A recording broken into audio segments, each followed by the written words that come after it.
Hello student, today we discuss the last topic of vitamins and its deficiency. Last topic is fat soluble vitamins. Fat soluble vitamins में हम पढ़ेंगे vitamin A, vitamin D, vitamin E, vitamin के. All fat soluble vitamins are isoprenoid compounds synthesized by the condensation of the multiple isoprene unit. सभी fat soluble vitamins जो होते हैं वो isoprenoid compounds होते हैं जो कई isoprene unit के कंडेंसेशन से मिलकर बनते हैं. Contrast to the water soluble vitamins, only one of the fat soluble vitamin is vitamin K has a coenzyme. Vitamin B complex जो हमने पढ़ा था उसमें सारे बी कॉम्प्लेक्स जो थे वो कोएंजाइम की तरह काम कर रहे थे विटामिन सी को छोड़कर. बट यहाँ जो फैट सॉल्युबल विटामिन है इनमें विटामिन के ही केवल कोएंजाइम की तरह काम करता है.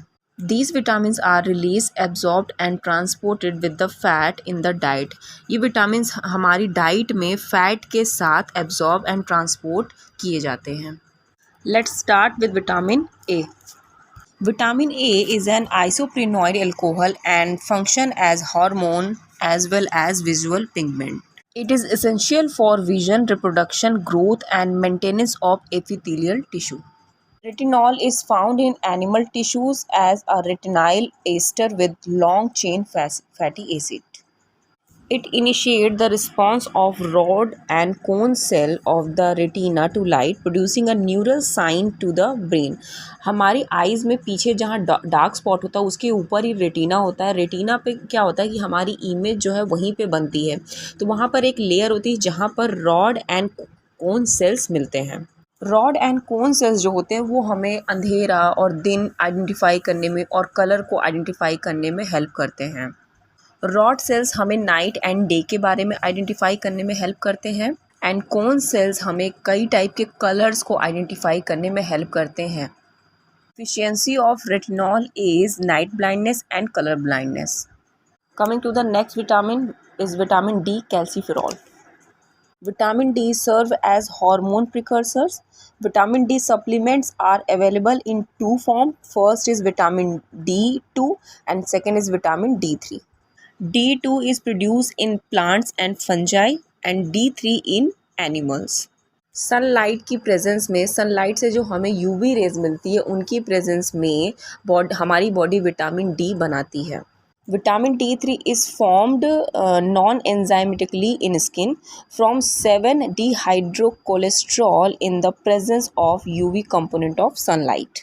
Deficiency of vitamin D is rickets and osteomalacia. Rickets जो होता है वो बच्चों में हो जाता है और osteomalacia adults में होता है. Next is vitamin E, tocopherol. Vitamin E consists of 8 naturally occurring tocopherols, of which alpha tocopherol is the most common. The primary function of vitamin E is an antioxidant in prevention of the non-enzymatic oxidation of cell component by molecular oxygen and free radicals. Vitamin E antioxidant की तरह काम करता है. ये हमारी body में hairs के लिए, स्किन के लिए, सभी के लिए अच्छा होता है. Vitamin E deficiency causes a variety of neuromuscular pathologies. Last fat soluble vitamin is vitamin K. The principal role of vitamin K is in the post-translational modification of various blood clotting factor.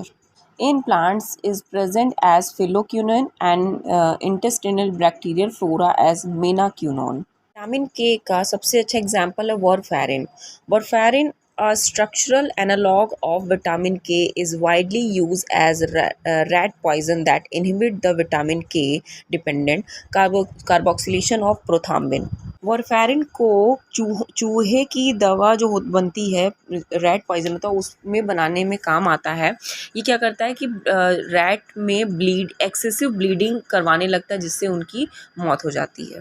warfarin is also clinically used as an anticoagulant. तो called blood thinner. ये क्या करता है कि blood को thick करने के बजाय थिन कर देता है जिससे एक्सेसिव ब्लीडिंग होती है और पर्सन की ब्रेन हैमरेज से मौत हो जाती है.